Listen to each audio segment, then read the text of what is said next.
सदाशिवसमारम्भां शङ्कराचार्यमध्यमाम् अस्मदाचार्यपर्यन्तं वन्दे गुरुपरम्पराम्.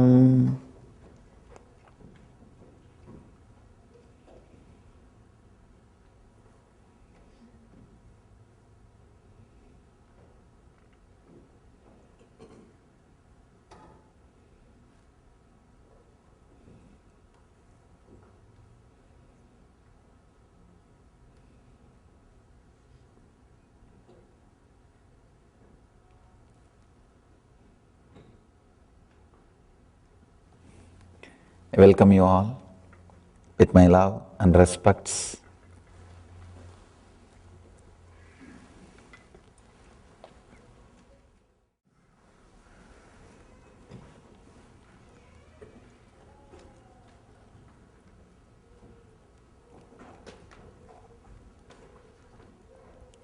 Let us enter into the Shiva Sutras. Today's topic is just fall in.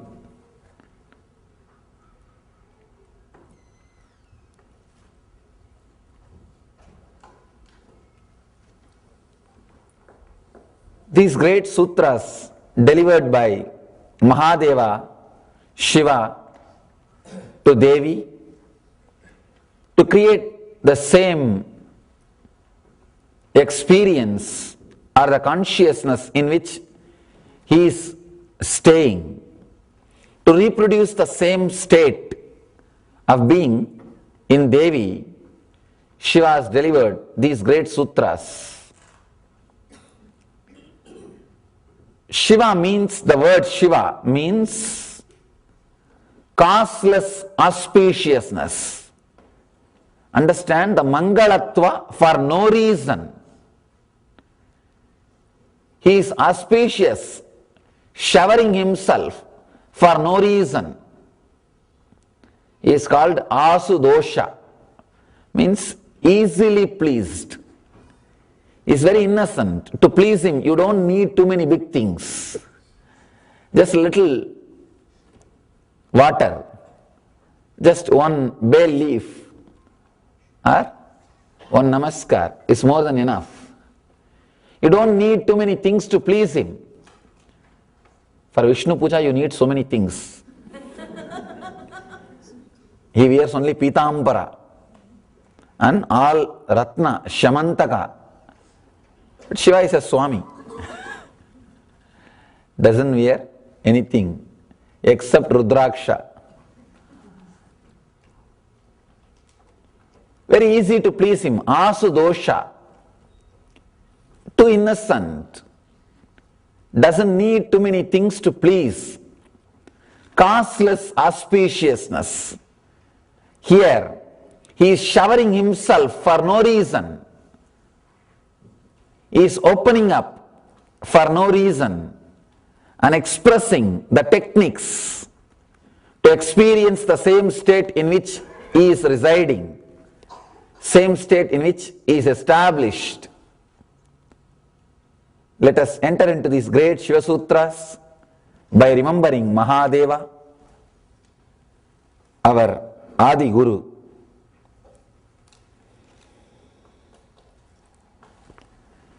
Kararuddhadragastrena Brubedadvararodhanat Drushte bindau kamalline Danmadye paramastitihi. Kararuddhadragastrena Brubedadvararodhanat Drushte bindau kramalline Danmadye paramastitihi. I call this book as Book of Books. See, here Mahadeva is giving sutras, techniques to create enlightened beings. I can say this book only created all spiritual books on the planet Earth. Because this is the root cause to create enlightened beings. Enlightened beings create more and more spiritual literatures. This one sutra would have created at least few thousand enlightened beings. You will be surprised the influence of this great book in all spiritual traditions, including Taoism, Buddhism, Jainism, Sikhism, all the traditions, and modern day Hinduism. All the traditions are influenced by this one book.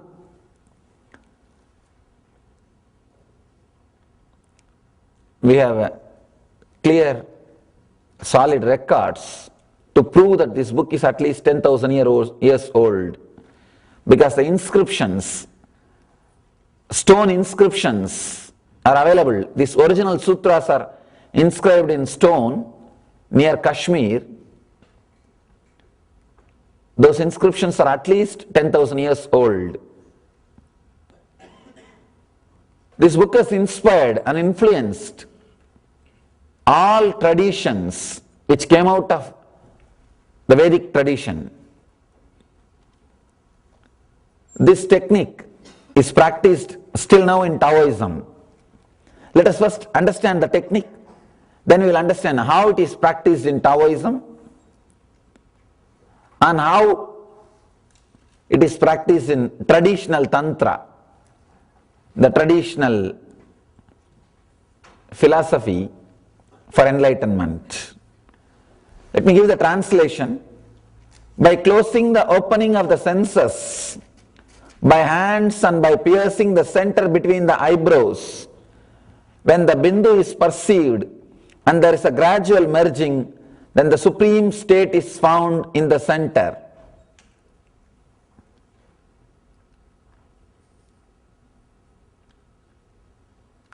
If you spend some time in South Indian villages, you will know, even now this technique is practiced by villagers. Every major festival in South Indian villages, they will pierce the body with a needle or trishul, especially the Anya, this area. The body piercing, you will be shocked and you may even feel, you may be even surprised. How could these guys do this? How is it possible? And they will walk on the fire also. This is the technique. Here Shiva is giving beautiful technique for enlightenment. One more thing. This shows to what extent our people can go for enlightenment. They are ready even to pierce the body. They are ready even to sacrifice physical comforts. They are ready to take up pain, suffering. A small story. One person goes to Buddha and asks, Bhagavan, you know enlightenment is highest thing. Why don't you give it to everybody? Buddha says, please find out and come back how many wants by evening. This guy goes round, comes back with the report, Buddha, only 2% wants. Buddha said, oh, that is nice, bring them, I'll give. He said, no, they are not interested to come all the way here and all. If you send it by postal, it's okay. They are not that much interested to come and see and all. If it comes on its own, they have no problem. That is not the real quest.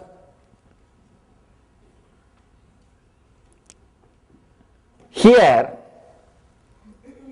Shiva is giving beautiful technique, strong methods for the people who are really sincerely interested to go beyond body and mind, There's one more story in Zen tradition. One Zen master, whenever he teaches, some of his mannerisms, some of the things which he does, his body language will be very funny. He will again and again do the same kind of postures like this. He will constantly show his thumb and say, "We will win, we will win." He had a few mischievous disciples who will imitate him behind him. They will stand behind him in one corner. They will imitate him. They will also do, "We will win, we will win." One day he saw a small guy, his disciple, standing behind him and imitating him. He just took a sword and simply cut his hand. Understand? Master just took the sword and just cut the hand, cut the finger of the disciple. And the story says, when the finger fell from the body of the disciple, his ego also fell. Let us understand this story a little deeply. The disciple experienced tremendous pain, suffering when the hand was cut. But he had a deep trust on the master, over the master, whatever he does will be good for me. See, the deep trust, that intimacy, I don't think master also will do this unless that intimacy is there. Surely he can't do that in this country.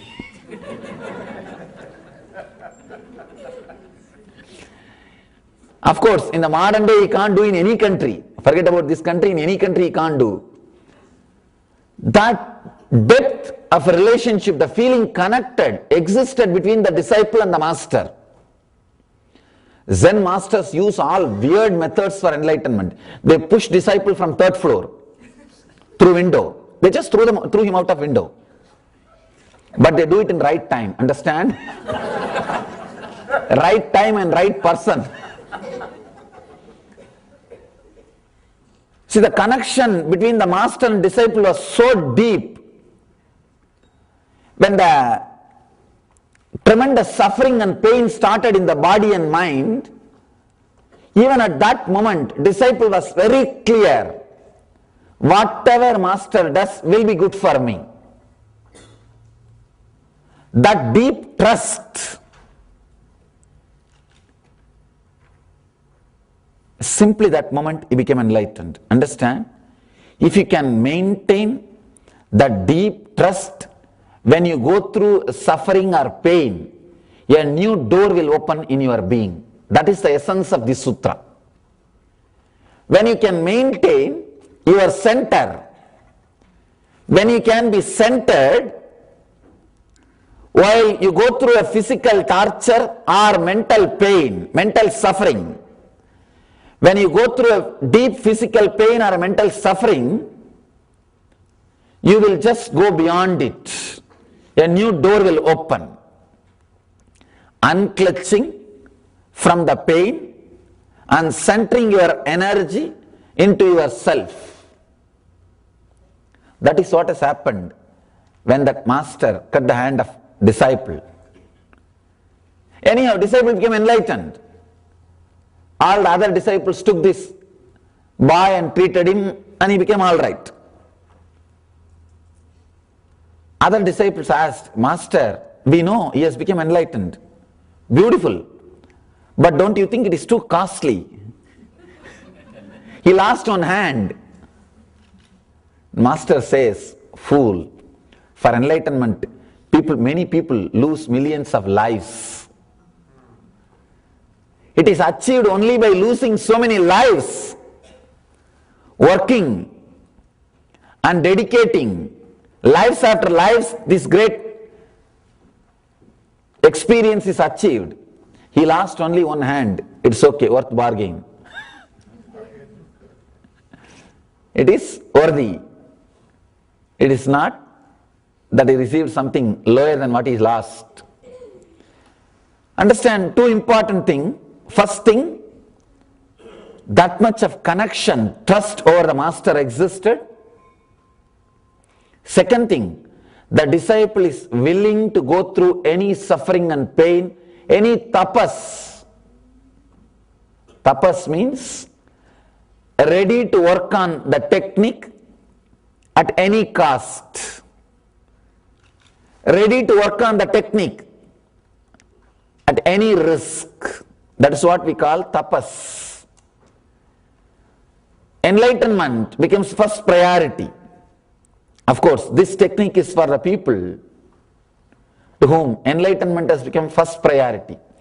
See, in our life, spirituality is also there in our washing list. In our list it is there, first cooking, washing, like a laundry list. Everything will be there. In the end, if time permits, little meditation also.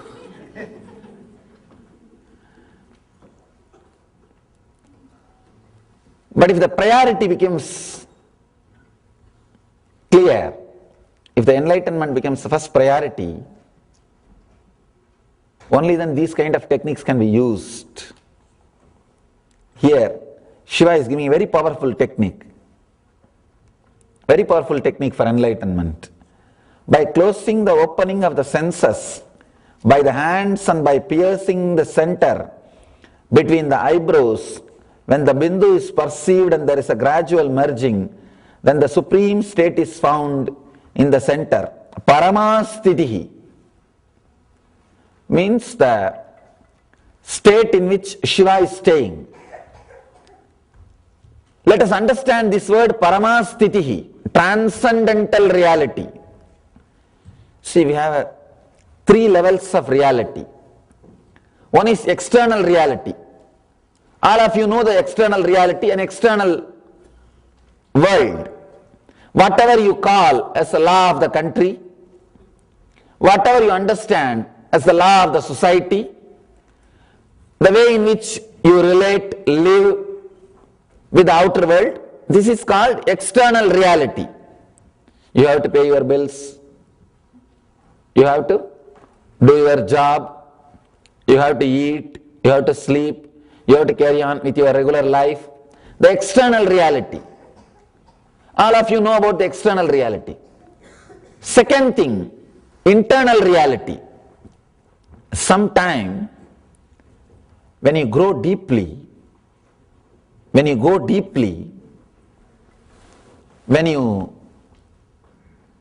become more aware, more conscious, you realize you are affected, disturbed more by the internal reality. Means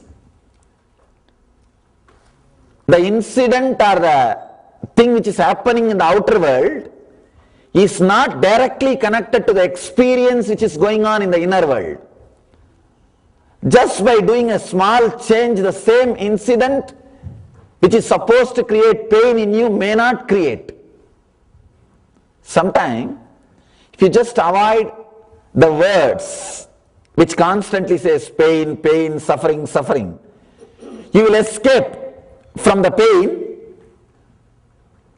which you may go through if you don't use that method.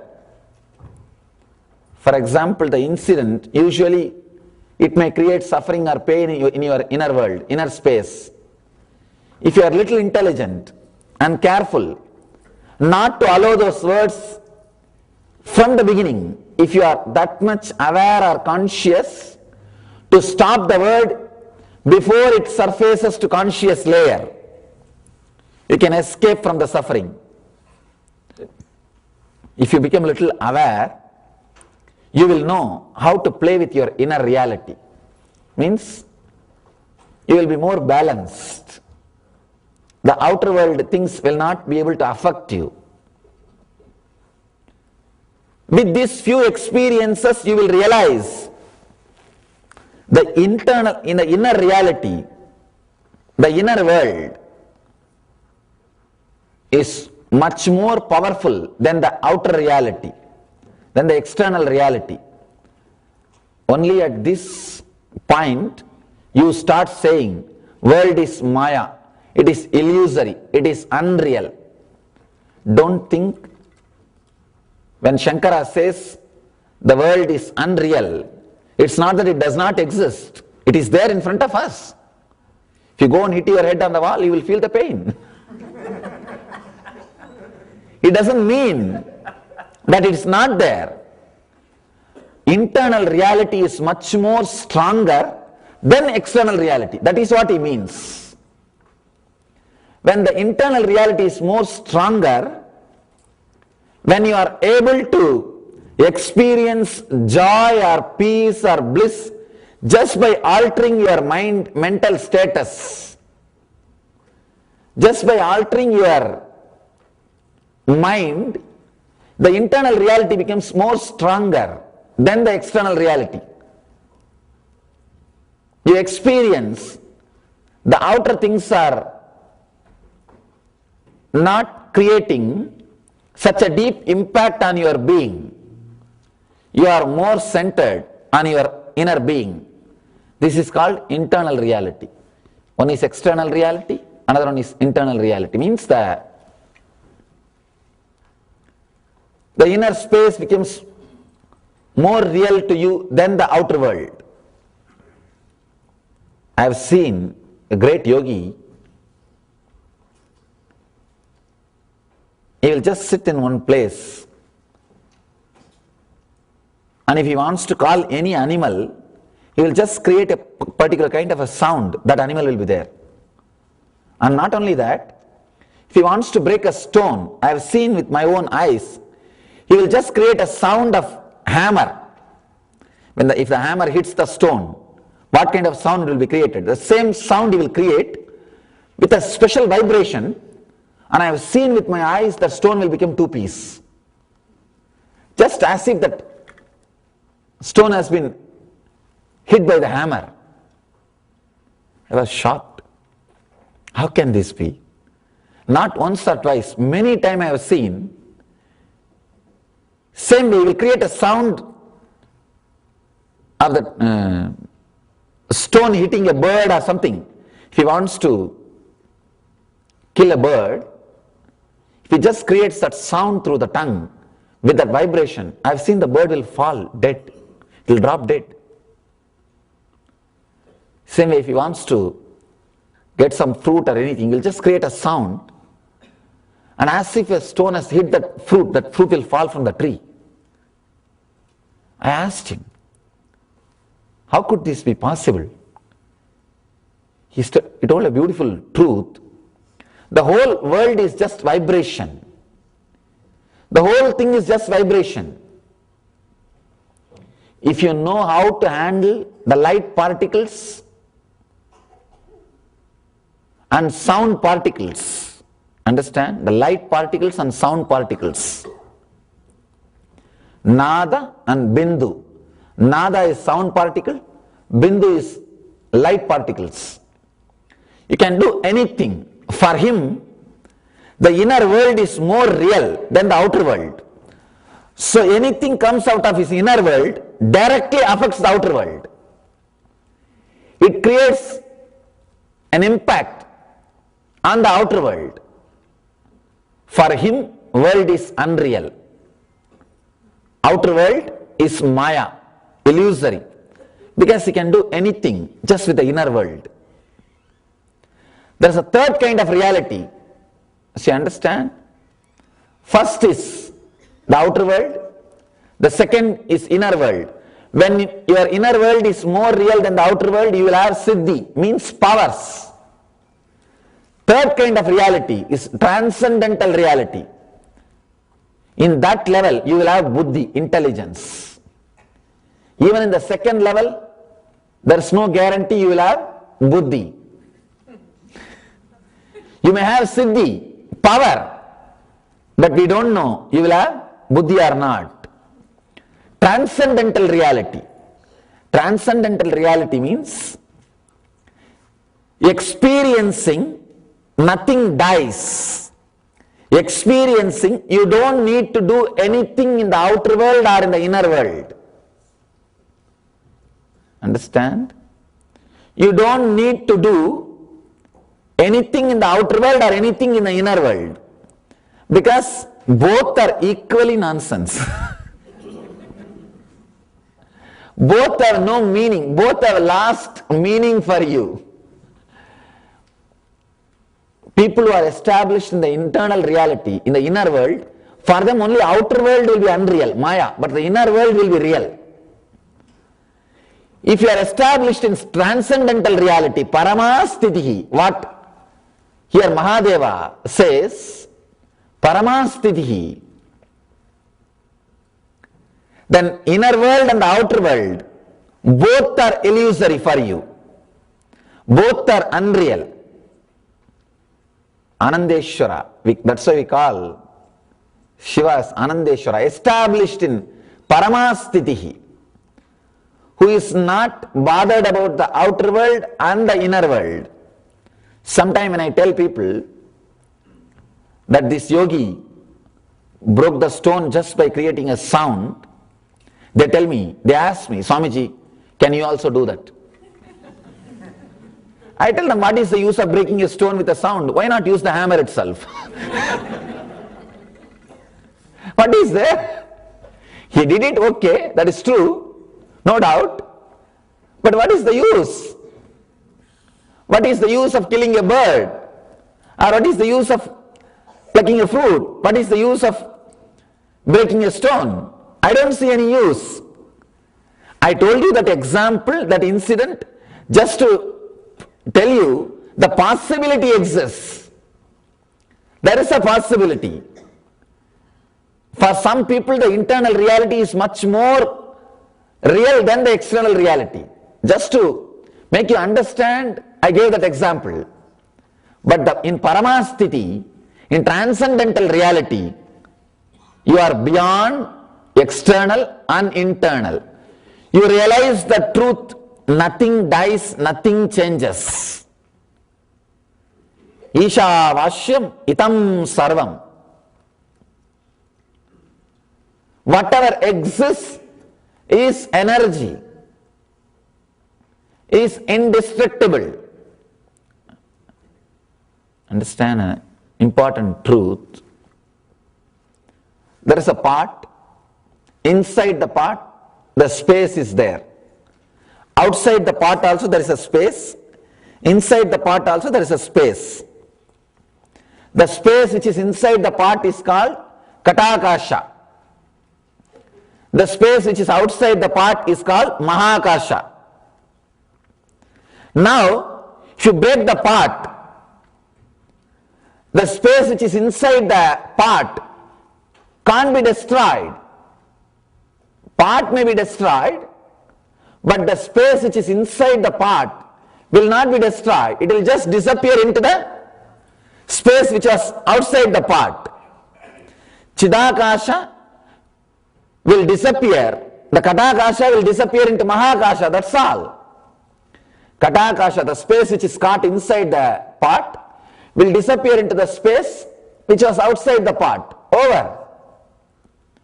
Even the part can't be destroyed. It can only be in a different shape. It will exist in a different shape. You may change the shape, but you can't destroy. Katakasha disappearing into Mahakasha, you can't call that as a death. Same way, the consciousness which is caught inside your body, when the body is destroyed, relaxes into the consciousness which is outside your body. See, there is a space which is outside your skin, and there is a space which is caught inside your skin. When your boundary is destroyed, at some point, the space which is caught inside the body will simply relax into the space which is outside the body. Understanding this truth will liberate you from the fear of death. Paramastitihi, transcendental reality. There is nothing which can be destroyed in you. That's a beautiful incident in Socrates' life. when the poison was taken to him, he was asked, don't you feel the fear of death? Beautiful statement. He says, why should I be afraid? After death, only two things can happen. Either I will not exist, or I will exist in some form or some way in some place. That's all. Only these two can happen. Either I'll cease to exist, I'll cease to exist, I'll not be there, or I'll exist in some form, in some place, whether it is heaven or hell or wherever, whatever it may be. I'll exist in some form, in some way. If I cease to exist, if I don't exist, no problem. Then what is there to be afraid? I'm not going to suffer. I'm not going to even know anything. What is there? Forget about it. If I exist in some form, somewhere, then again, why should I be bothered? I'm going to exist. I'm not going to die. Understand this truth.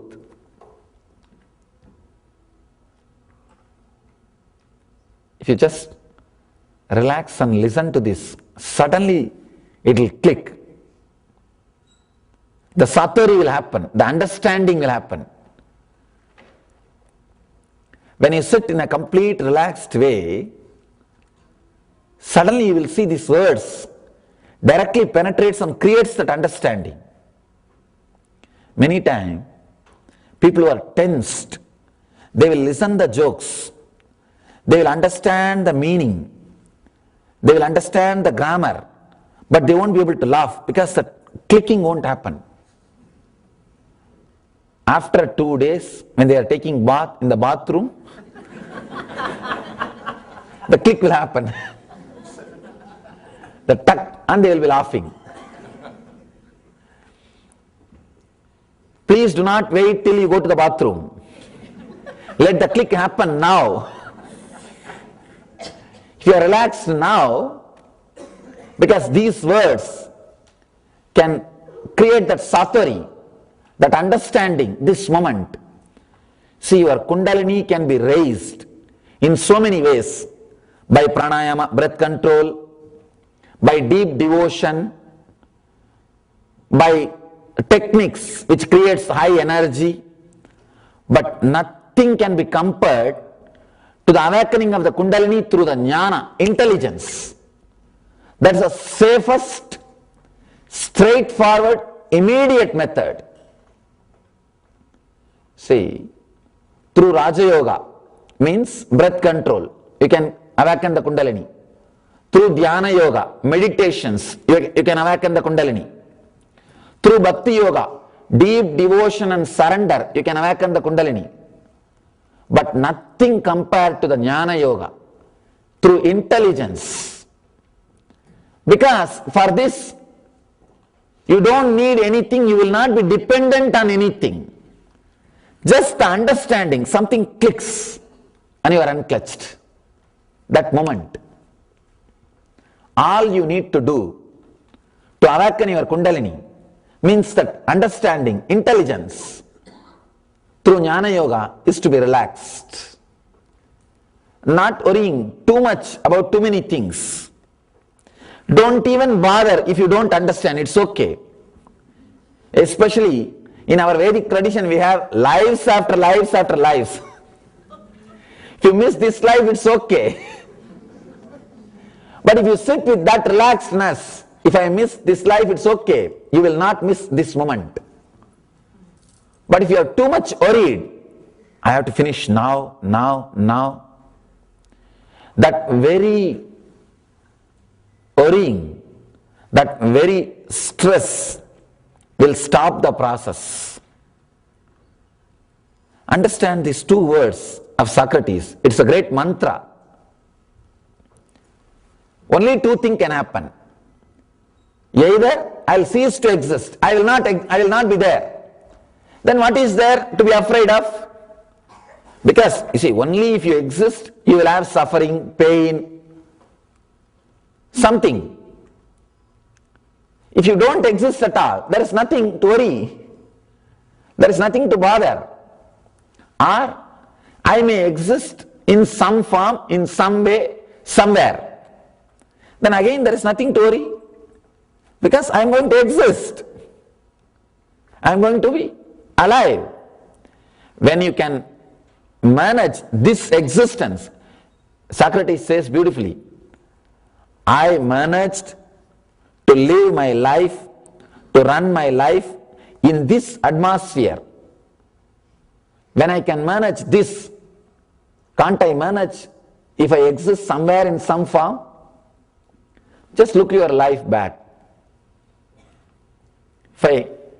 If you have to look little back and see, either you may say it is 51% suffering and 49 joy. Surely you will give judgment for suffering or for joy. It can never be 50-50. No mind will say it is 50-50. Maybe to argue with me you will say 50-50. In the heart you won't believe that. If I ask, no, just 51-49, please judge, only you will go for some one thing. You may say the life was more joy or more pain. This is the only two possibilities. If you say life was more pain, then why are you afraid of death? You already had enough suffering. Then why don't you try something new?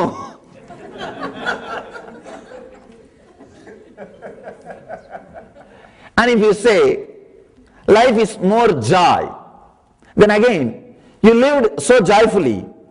Now you must be ready for the new things. See, if you say that life was joyful, then now you have the fulfillment. You lived the life, you had the joy. Now get ready for the new experiments. If your life was joyful at this level, naturally any further step will lead to more joy. Any further steps will lead to better experience. Because you did not create joy out of your voluntary awareness or decision. Your birth was not your decision. It has happened. Anyhow, you say that you experience joy. Then naturally, the next change also will lead to better state of consciousness, better state of awareness.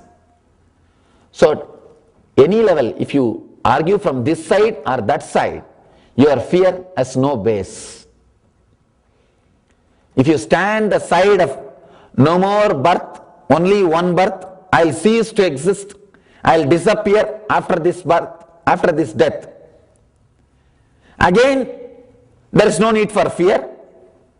Or if you say, I am going to exist in some way, somewhere, reincarnation theory. Again, the fear has no base because you are going to exist. You are going to be here. So there is no need to be afraid. There is no need for fear. Fear is baseless. Understand, whether you stand this side or that side, fear is baseless. Understanding the space caught inside your skin will merge into the space which is outside your skin when your skin is destroyed, when your body is destroyed. Nothing is going to change. You are going to be alive. You are going to be. Even if your body or mind changes, even if that disappears, you won't disappear. This truth is what we call transcendental reality. A person who is established in transcendental reality constantly radiates joy and fearlessness. He radiates so much of bliss, so much of energy. We call that state as paramastitihi. Shiva is talking here to Devi. giving the technique to achieve that paramastitihi, to achieve the supreme state. As I was telling you, this technique is very powerful only for the people who are ready to take any risk for enlightenment. If you are really inspired, if you are really putting enlightenment in front of anything else, putting that as a top priority, only for them this technique. Of course, for all kinds of human beings, Shiva is giving techniques, but this is for the people who really need it, who really feel that question has become quest, the urge has become urgent. Whoever feels that, for them this technique will help. By closing the opening of senses by the hands and by piercing the center between the eyebrows, when the bindu is perceived and there is a gradual merging, then the supreme state is found in the center. One more thing,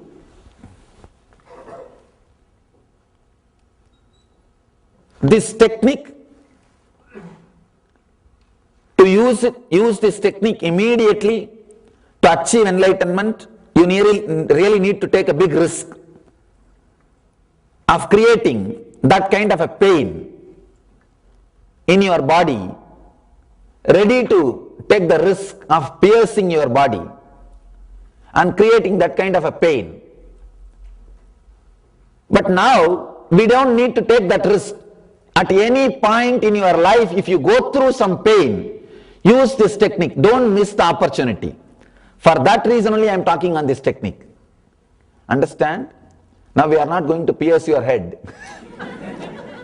Don't be afraid. Surely not in this country. And before that, let me give you my personal experience on this technique. It may look little illogical. I may sound little illogical, but I apologize before telling itself. If I sound little illogical, please forgive me. But whatever I am going to tell is truth. I myself had the great fortune of staying with the Tibetan Buddhist monks, a small group of Buddhist monks, Tibetan Buddhist monks, who work on this technique. In Tibetan Buddhism and Taoism and South Indian villages, this technique is practiced widely. Even now, if you go to South Indian villages, during the month of April and May, all the South Indian villages will have the festival. At least you can see 2,000-3,000 people piercing their body, parts of the body. You can't logically relate. And here I am surprised when a small nail pierces, people go for so many tetanus, these, that, injections. There, full steel rod, at least of inch size rods, they will pierce through the body. And not only the youngsters or the people who are healthy, I have seen 6-7-year-old kids or 80-90-year-old people piercing their body. Let me narrate my experience. I was with a Tibetan Buddhist monks. They do this in a very strange way. They just cover your body with a sort of a bell. A metal frame like a bell. They put that on you. There will be a small hole for the air, for breathing. And some 6-7 monks sit around that bell and rub that bell with a wooden stick. They don't beat, they just rub. That rubbing creates a strong vibration and you feel every part of your body is pierced by a needle. When they start, it looks very plush, it's a very pleasant experience because it's like a massaging. It feels like a massaging when they start. And slowly, it's something like a 12 hours process. 12 hours process. Between, they give you little food also. They'll remove that bell and give you little food, or they give the food through that hole. They have a small hole. They give you the food and little water to drink or whatever you need. And they just rub that bell. Understand? It's a very strange. In the beginning, it's a very strong vibration. They don't create sound, they create only vibration. Understand? If they create sound, you will become deaf. You will become deaf, so much of sound. How can you sit inside? They create vibration. It's a kind of a special metal. That bell is made of a special metal. They just rub that bell with that wooden stick and chant the mantras. And that vibration, slowly you feel that every pore is penetrated by a small needles. And after a few minutes, you feel just ecstatic. Then they program your body. It's like a rebooting the computer. Completely they remove all the programming which was done to your body earlier. See, from the young age, your mother teaches, at this moment you will feel hungry. At least thrice a day you should eat. If you go in the rain, you will catch cold. You are programmed for all nonsensical things. See, if you are programmed, you will catch cold if you go in the rain. You don't even have to go in the rain. If you just see the rain through the window, you will hutch. And you will sneeze. You see, you are programmed. And one more important thing, your muscles carry the memories. Your muscles carry the memories. You can't think, remember anything without remembering your body first. Try, just close your eyes and try to remember something without remembering your form. You can't. This is the hard disk. Muscles are the place where your memories are stored. That is why whenever you suffer with some memory strongly, that part of the body will have pain. If you suffer with the memory or idea of responsibility, not able to take up the responsibility or fulfill, you will have shoulder pain. If you suffer by the repeated thoughts, repeated worries, you will have stomach problem. Some particular memories are connected to particular muscles of your body. They just reprogram the whole body. They sing, you are beyond hunger, you are beyond thirst, your energy is so much, you can directly take energy from the space, you will live for hundreds of years. I was surprised to see their graveyards. It is written, this person died in 220 years, unfortunately. No, really, premature death at 220 years. Because they believe human beings live 300 years And I have seen people living 170, 180 years in their group, in their community. Medically proved. Medically proved. And the Wisconsin University went and stayed with them, did some research. How they are eating so less and living so long and living a healthy life. They say in their report, if you eat a quantity of food, and if 10 calorie energy is produced in your system, in their system, more than 100 calorie energy is produced. More than, means 10 times more energy is produced by the same quantity of food in their system. How they created that kind of a system? It is because of the help of this technique.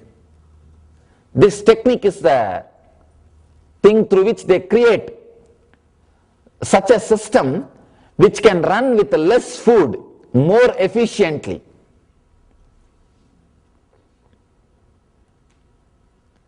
They program you. They constantly sing those words. Even if you logically see what happened in me when they first told you are beyond hunger and thirst, I thought, how can this be? Unless I eat 3 times a day, I feel tired. But slowly my logic lost the strength. I became tired. My logic became tired.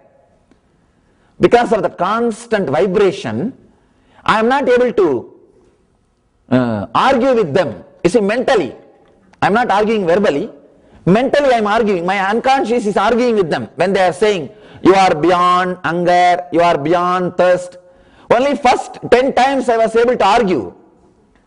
Slowly my mind lost. How many times you will constantly tell, no, hey, no. How many times? You feel bored.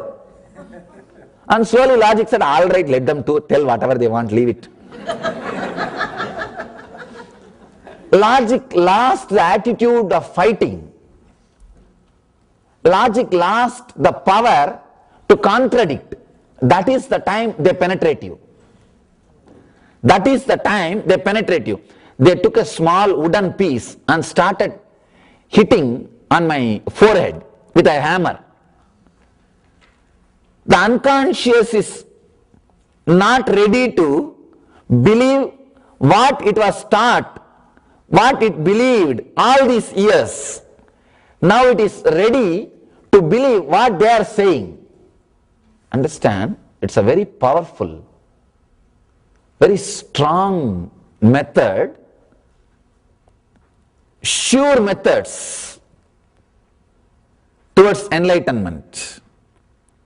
Actually, we work on this technique with a fire. We call that as a Panchatapas, Ananda Tapas. In India ashram, we do the same technique, but not to that intensity, with how much our people can go without fear, that much we work. Just like I was made to sit inside that bell with the vibration, I help the people by making them sit inside the fire ring and helping them with the same way, making their logic very tired. First, tiring their logic, which is constantly believing what they are taught or the way in which they are conditioned. Then creating the new thought trend, the new programming, by telling them that you are beyond this body-mind, by giving them these truths. Please do not think it is a hypnotizing process. No, it is de-hypnotizing. You are already hypnotized by the wrong thought, your body and mind. Meditation is not hypnotizing, it is de-hypnotizing. You are already hypnotized with the wrong thought, your body, your mind. By this truth, you will be de-hypnotized from the thought which you are already having. People think, no, this is like hypnotism. No. There is a big difference between hypnotism and meditation. If you are hypnotized, you will not become more intelligent, more energetic, more blissful. If you are meditating, you will be more intelligent, more energetic, more blissful. With this 3 scale, you can understand whether you are hypnotized or meditating. Sometimes people, after going through our programs, they ask me, Swamiji, we are just full, overflowing. Is it like a kind of hypnotism? I tell them no. Measure with these 3 scales. Are you feeling more intelligent? Are you feeling more aware and conscious? Are you feeling more blissful? Then you are not hypnotized. They are only meditating. You went through the de-hypnotizing process.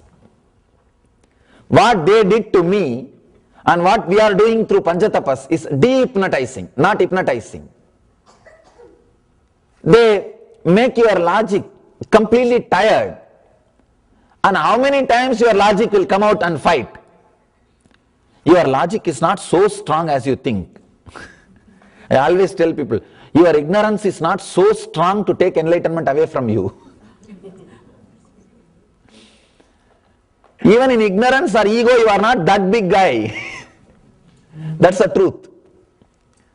And once your logic doesn't talk back, how they find out, your logic has become silenced, they just see, they try to hit your third eye, between the eyebrows, drishte bindau kramalline.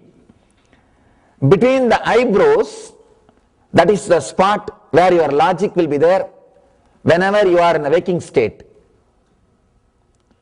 Whenever you are in a waking state, that is the spot where your logic will stay. They just hit it with a small piece of wood with a hammer. If that place is like a wax, means your logic has relaxed. If that place is like a strong bone, very strong, opposing, then they don't do the process, they just wait. Again they rub the bell. They don't do the process. They tell you, eat something, please sit inside the bell. Then again they will rub the bell. Understand? I was shocked.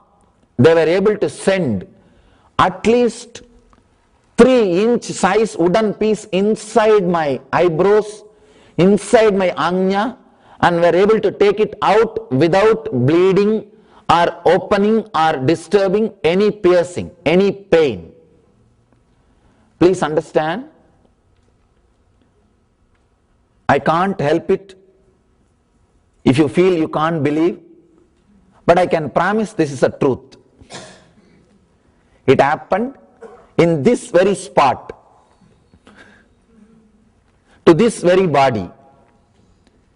They do it so beautifully, they do it very slowly, not immediately or within few minutes. They do it very slowly, a small wooden piece with a hammer.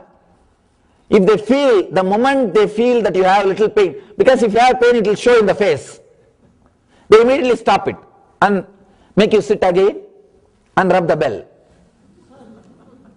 Understand? It is so beautiful, so powerful. By the time they finish the process of inserting that big piece of wood into your eyebrows and taking it out, you are completely programmed for enlightenment. Your body and mind is programmed to live without pain, without the tiredness, without ordinary things. Whatever you call the quality of the body, ordinary body, everything is taken out.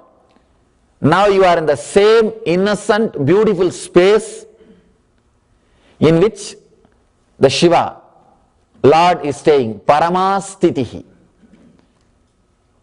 the transcendental reality. You may think how this is going to help you. I spoke about this just to tell you the possibility. Now let us understand how we can use this sutra in our life. Surely we are not going to now sit and hammer. We are not going to pierce your eyebrows. We are not going to create any pain in your body. But there is a possibility you may experience some pains in your life.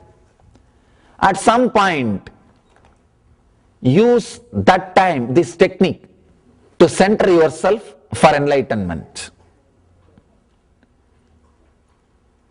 Let us see the sutra and understand how we can use this technique in our life. Actually, let me be honest, only after that experiment or the technique, I really felt that body, living inside the body is worthy.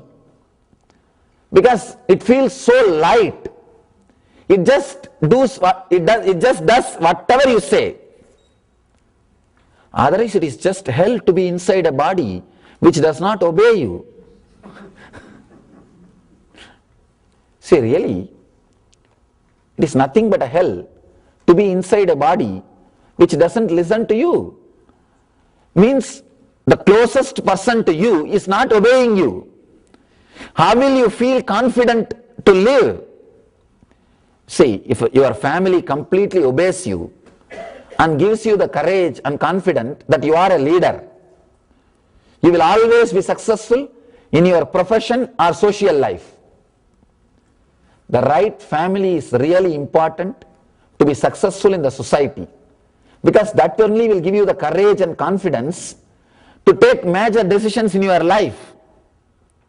Same way, your body only can give you the confidence for you to achieve enlightenment. That is why yoga plays such an important role in the path of enlightenment. That gives you the confidence and courage. You can execute what you think. That technique gave me so much of courage and confidence. Yes, my body is just listening to whatever I am saying. If I say just walk, it walks. If I say relax, it relaxes. If I say heal yourself, it heals. Still now I can't relate to the idea of insomnia. How? Why people will lie down and will not be able to sleep? I can't relate to the idea.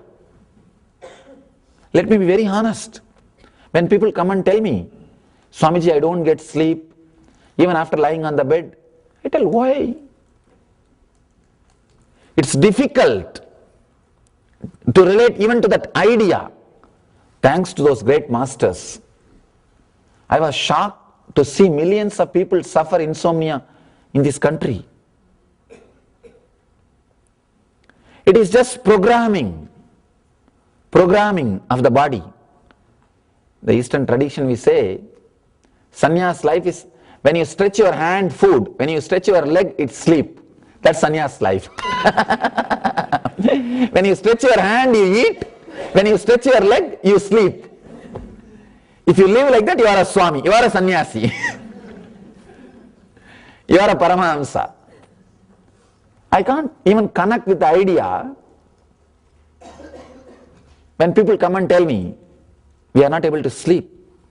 It is because of your programming. Let us understand the sutra.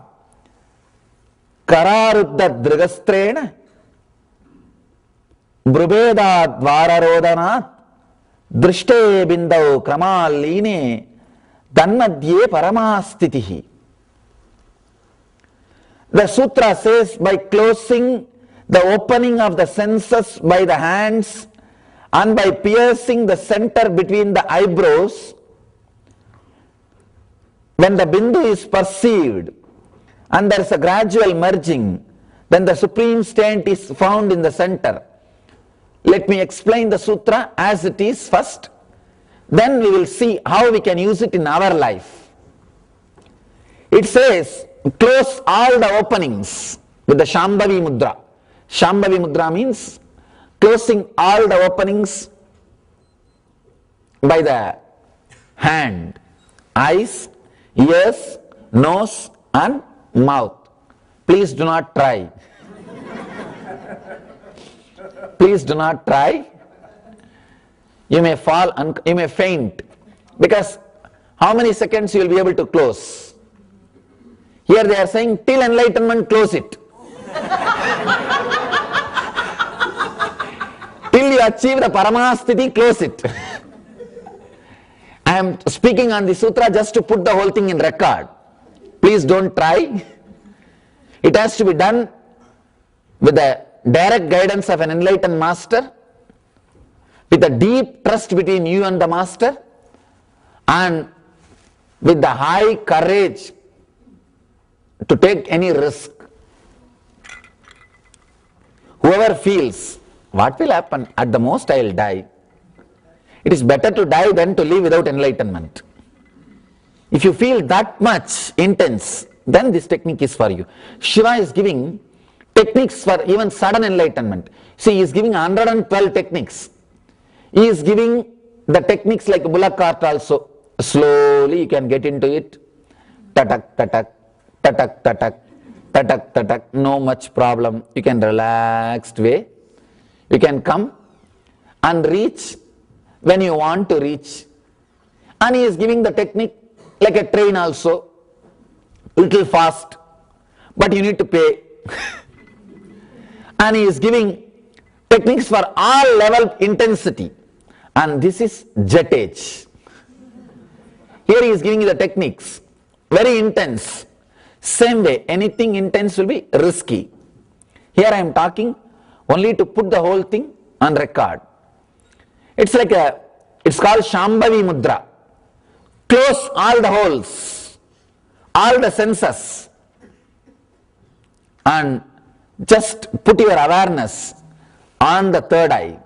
One more thing, when all your senses are stopped, your whole being will just jump for at least breath. It will just jump. It will ask for the air, prana, and it will try its best, enough, relax. But even after that, if you are completely established, suddenly new energy will open. You will be able to take the prana, energy, without breathing. Without taking the air, you will be able to take prana, energy inside. That possibility will open. That is what happens when every pore starts breathing. See, now in Kumbh Mela, we had Kumbh Mela in India just in January and February. So many monks, they bury their head. Their body will be outside. Like this, they lie down for 11 days. They breathe, they inhale and exhale through every pore, using the whole body. That will happen to you when you don't use any of these openings. When that happens, you feel directly connected to energy and understanding that you can't be caught, you can't be imprisoned inside your body. See, when you start inhaling and exhaling using the whole body, when the inner space relates with the outer space without using these 5 doors, it feels total freedom. You are not bound by these 5 senses for any information or energy intake. Understand? If you are not bound by these 5 doors for information intake or energy intake, you feel the liberation. You feel the freedom. You are not bound by the senses. That is what Shiva is teaching here. It's a very powerful technique. Let us understand how we can use it. The principle of this technique in our day-to-day life. The principle is, when you are in an intense pain, suffering, or in need of something, if you are centered without being taken away by it, a new space will open in your inner being. You will experience the transcendental reality which is beyond the external and internal reality. Whenever you have some pain or some suffering, pain means which comes from external reality to internal world, internal reality. Suffering means which comes from internal reality to external reality. Pain and suffering. Whenever you experience, pain is more physical, suffering is more emotional. When you go through, just sit and decide that you are not going to allow any process of the pain or suffering to happen in you. You are going to completely stop, arrest all the movement. Visualize you are a stone statue. Just visualize you have become a stone, or you are frozen. Please do not try to close the senses. Just visualize that you became a stone, that you are no more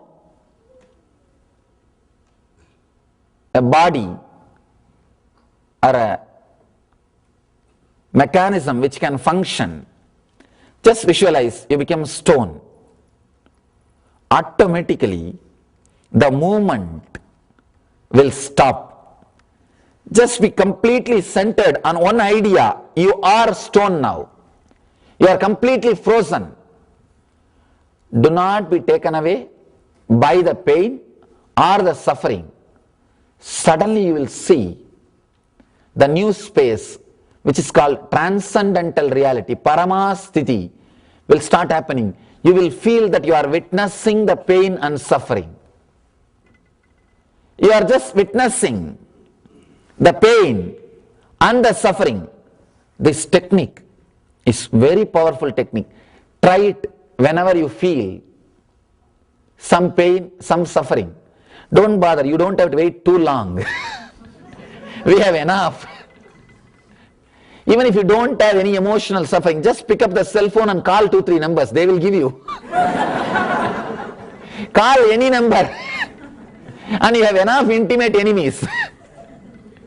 And just call any number. They will give you. And then just sit. Use every possibility, every door to open the Paramastiti, to achieve the transcendental reality. You may say, no, when I am suffering or experiencing pain, I can't center myself. Maybe first few times you will fail. Only first few times you will fail. But after 2-3 times, naturally, your centering will be more powerful than the pain or suffering itself. Understand? Unless you try few times, you can't directly create that center on which you can stand strongly. You can stand steadily. You can stand established, rooted. You need to create that center in you. Whenever you are caught by pain or suffering, try. Decide, 20 more times I'll try, nothing else. Just 20 times you try, nothing else. In the 20 times itself you will see, you find your roots. You are getting established. Just if you try, decide, once if you become failure, decide, now once I became failure. Count number 1. Second time if you become failure, Number 2, within 20 times you will see such a big transformation. And you don't need more than 10 days to experience pain or suffering 20 times. 20 times. 10 days is too much. 10 days is too much. Try this technique. See here, technique is given to create suffering and go through. But in our case, we don't have to create because constantly it is coming in our life. Let us work whenever it comes in our life. You don't have to create. When it comes, use that chance. Don't miss when you get pain or suffering next time. Now I think you'll all be waiting. Don't miss it. When it comes, next time, you will see you are centered. Kararudda drigastrena brubedat dvararodanat drishte bindau kramaline tanmadye paramastitihi. Maybe now whoever is having some pain or suffering can do this meditation for a few minutes. If you don't have anything, then just relax and sit. If you have, let us work. We will take next 10 minutes to do this meditation. Let us try. If you don't have anything, just sit. You can sit with the closed eyes. Why I am asking you to do this technique? So that you will know exactly how to do it, how to go about. When you face the pain or suffering, you will be able to do it. You are equipped with all the weapons to face the life. It will take next 7 to 10 minutes.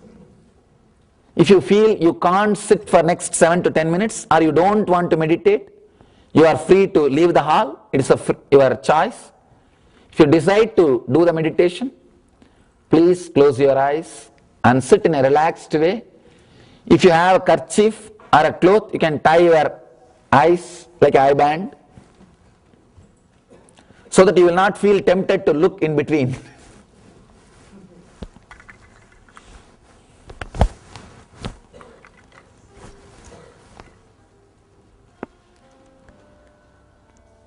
Please close your eyes. Sit in a very relaxed way. You don't have to sit straight. Just sit completely in a relaxed way. If you want to stretch your leg, you can stretch your leg. If you want to sit on the ground, you are free to sit. Do whatever you feel comfortable. If you want to lean on the wall, you can do that. Just make yourself completely comfortable so that you will face the real pain or suffering. If you are uncomfortable, you will be facing the wrong pseudo pain. Like a small pains, like a back pain, you will be facing the pseudo pains. Only if your body is comfortable, you will face the real pain or the real suffering. Close your eyes. Visualize your body is frozen completely from head to toe. Your body is frozen. Don't move. No movement. Stop everything. Just stop. Just freeze.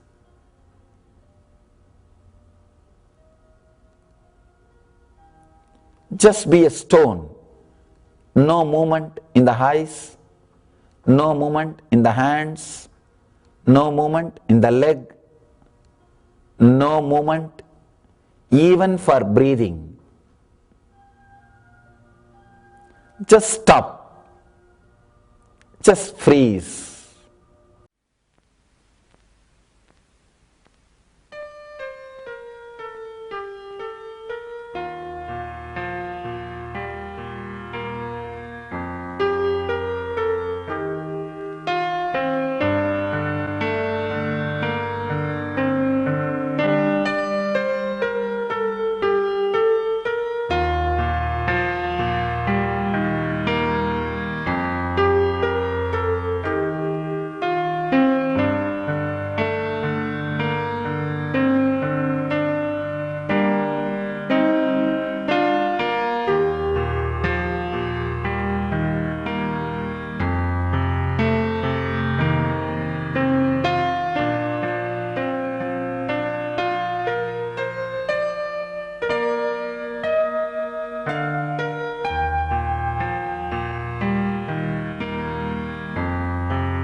only this one idea that you are frozen should be there inside you. Entertain only this one idea, you are completely frozen. Do not allow, do not encourage, do not entertain any other idea. You are just frozen.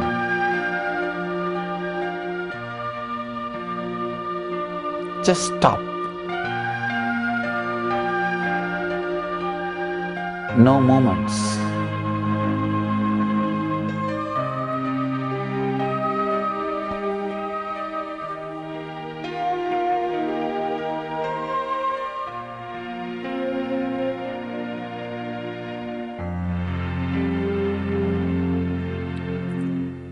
Till you feel the deep relaxation automatically inside. Do not stop. Do not interfere with this process. Be completely frozen.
Do not allow any other idea. Just be frozen. Stop, freeze, become like a stone.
You do not imagine, visualize any relaxation.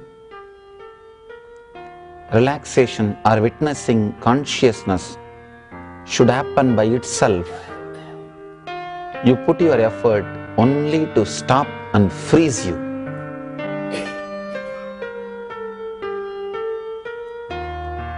Just become a stone.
Stop. Just be frozen.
Om Nityanandam.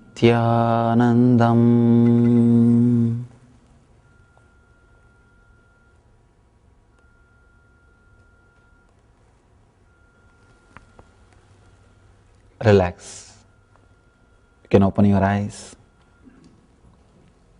Try this technique whenever you feel the pain or suffering.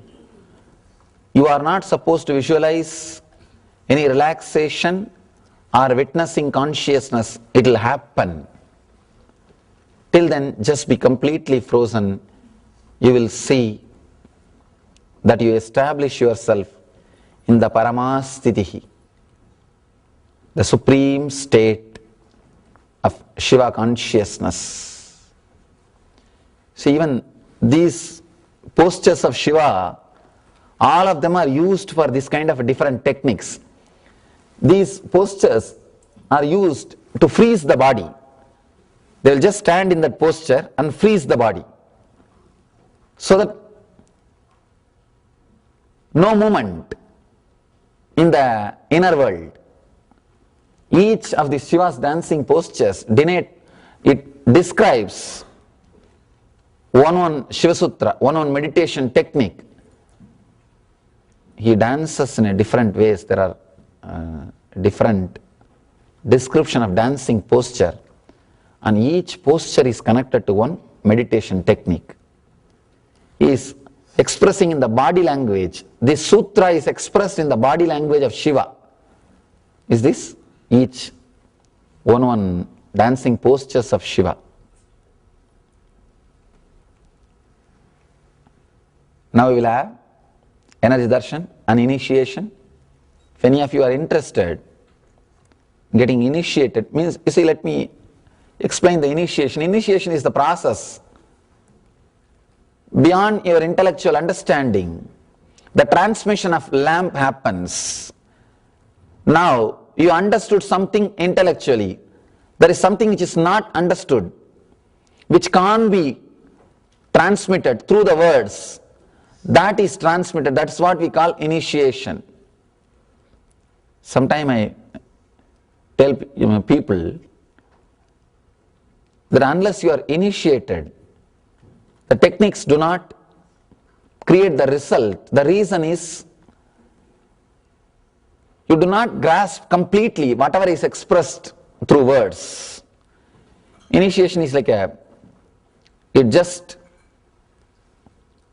transmits whatever need to be transmitted beyond logic and beyond words. People ask me, why to wear this bracelet or this mala and all those things. These all will remind you. Why bracelet in the hand? It will remind you, before eating, did you meditate? It's a constant reminder. Before eating, let you be reminded, did you do the meditation? That is why this bracelet. That is why this mala. That is why this external things. Sometimes this external things does a big job of reminding you constantly. That is why take the help of external things also, nothing wrong. People ask me, why we can just be spiritual without having external things? If you can, really you are welcome. But I don't think anybody who speaks in that way is successful. I have never seen people becoming successful avoiding the external things, just having internal things. And it is just nice way of escaping from yourself. Anyhow, we will have now initiation and the energy darshan. It's an option. You are welcome.